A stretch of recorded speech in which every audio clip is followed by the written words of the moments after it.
I wrote this message because I love this congregation. I want to see us be successful in our ministry with Reverend Jen. In the past, we've had an interim minister between ministers who would hold a mirror up to us to help us prepare for the next minister. This message is an opportunity for us to look in the mirror.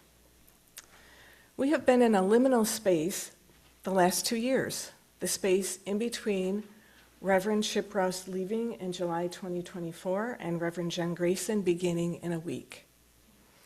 We have accomplished a great deal during this time in between our ministers. We are active and engaged with each other and in the community outside our doors. We provide rides to members and friends, to appointments and UU activities. We send meals to each other, and we check on those who cannot attend our in-person gatherings. We have fun together at our fundraisers and at our social events. The Peace and Social Justice Committee has kept us connected to those outside our doors, providing us opportunities to donate to food bank and to be part of a larger group, We Make Indiana.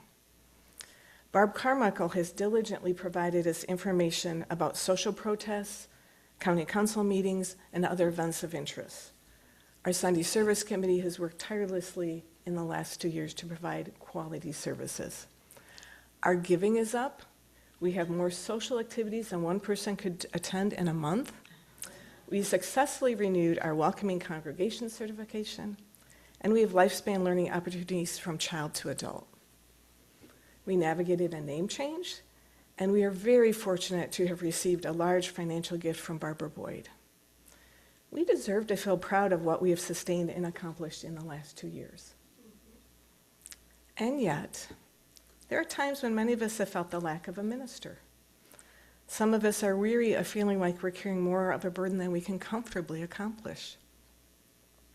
Perhaps you have felt it when you've grappled with a problem and would have liked some professional insight, or you may have felt the lack of a consistent presence on Sunday mornings. Or you've been sick and would have liked to visit from a minister in the hospital. Maybe you just wanted to discuss theology.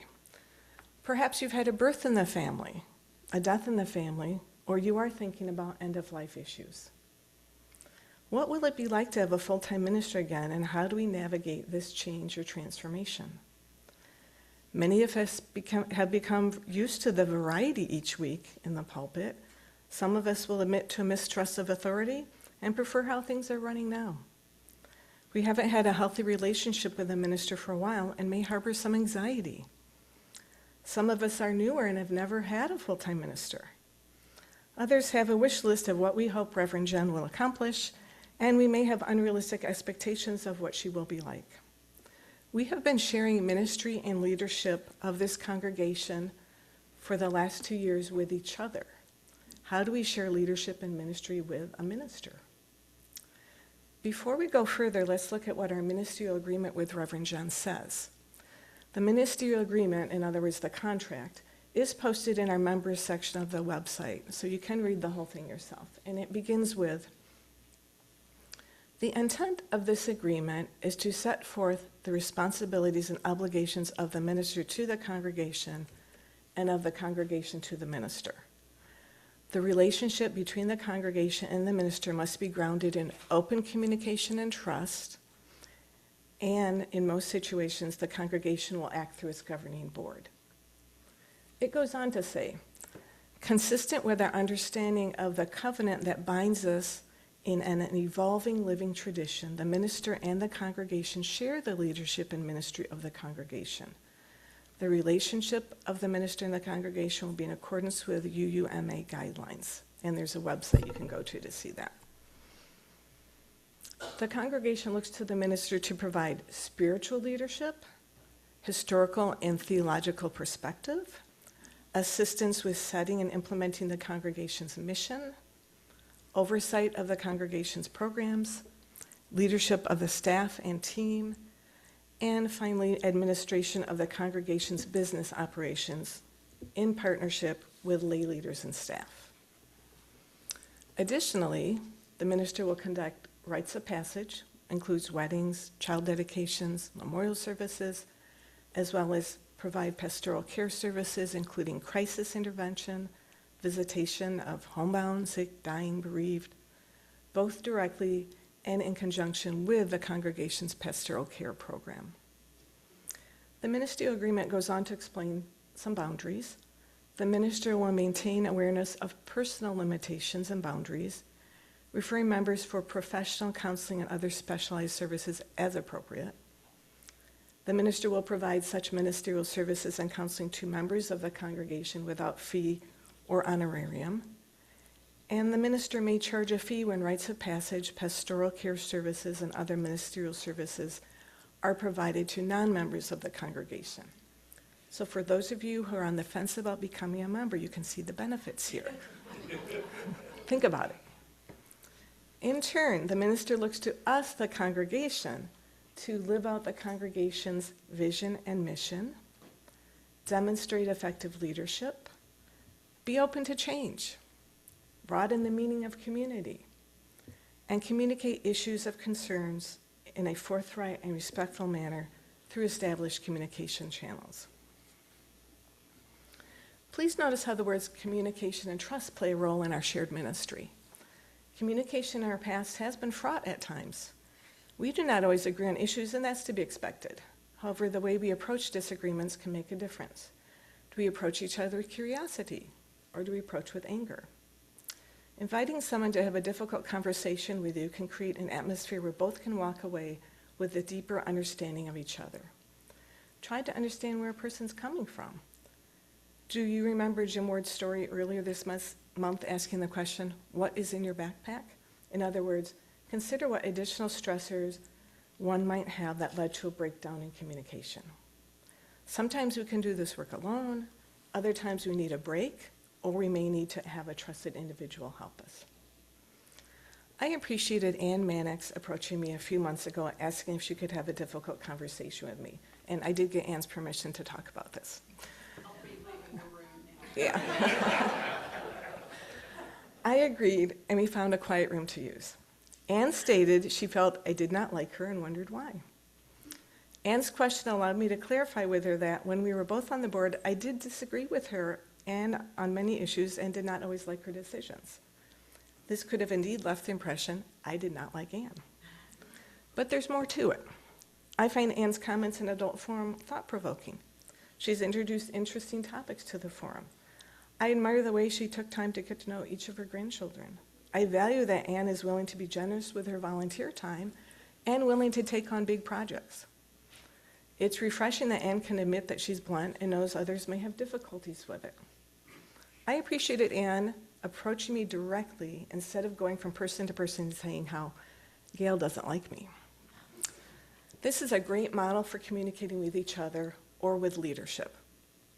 Find a good time and space. State that you would like to broach a difficult topic. Lead with curiosity and listen.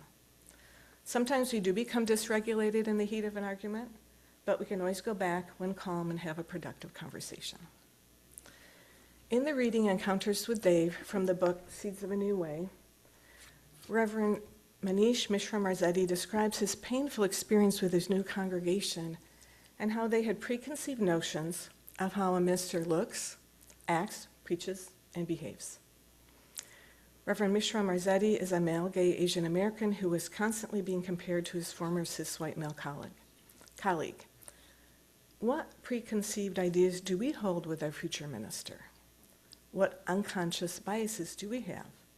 Do we have unrealistic expectations about how much a minister can accomplish? Will we be open to a gay female minister? Are we open to a leadership of different body sizes?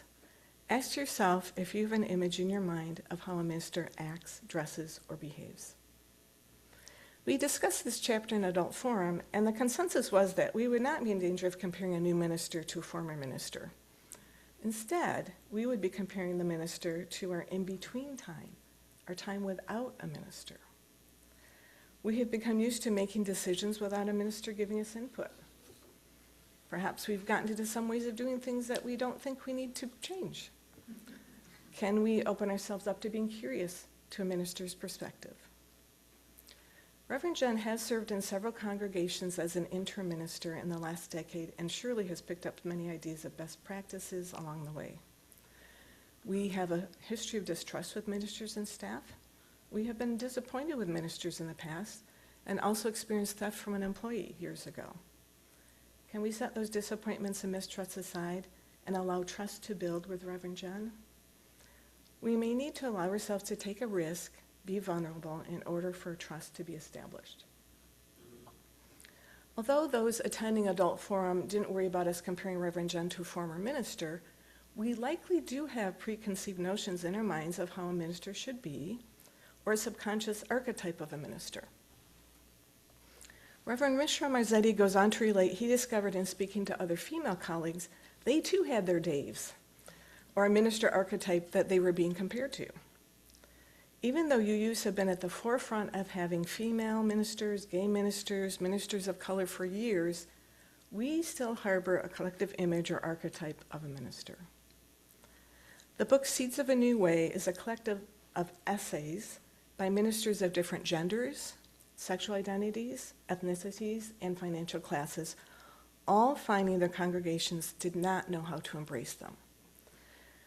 Reverend Mishra Marzetti writes, in each case, while the expansion of who could be called to leadership roles was initially lauded and celebrated, some community members would inevitably experience that difference as unsettling, uncomfortable, or even as a painful loss of what was familiar and beloved. Because it's not politically correct within liberal circles to just say, our having chosen a leader who holds a different set of identities from my own is evoking a sense of unsettledness or loss for me. Instead, the leaders experience from the congregation the pressure to conform. He concludes that if our values call us to embrace and celebrate the many forms of diverse leadership that exist within Unitarian Universalism, there should be an equally strong imperative to engage in the inner expansion and collective growth that can allow diverse leadership to thrive in our midst. May we expand and grow. In our story for all ages, Chester and Wilson knew each other so well they could predict what the other would do. They liked the habits and routines they had together. They had their own way of doing things. They did not like Lily when she moved in. She did not fit in with their idea of a friend. Lily had her own way of doing things that was not the same as theirs. But over time, they found they had shared interests. They found they could learn from each other, and they became open to change. Their friendship was transformed. Let's learn from children. Children can be very good at adapting to change. Last week, I took my 7-year-old twin granddaughters to the Lego challenge at the library. They were busy building Lego creations when another girl joined the table. They could have reacted negatively to having to share their bins of Legos with yet another person. They could have simply ignored the newcomer and not talked to her. However, it did not take long before they were all three helping each other find the exact color, size, and shape of Lego piece they were searching for.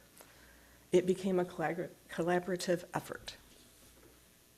The conversation then veered into discussing the K-pop Demon Hunters movie they had all seen.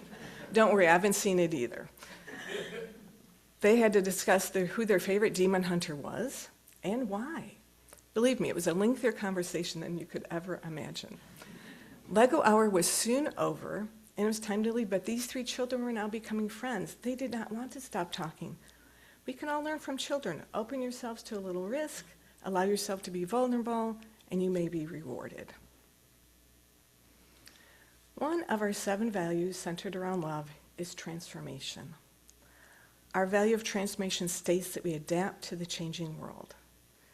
In other words, we change and grow together.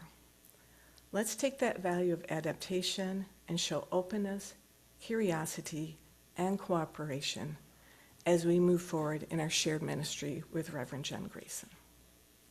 Thank you. And now we will have the offering.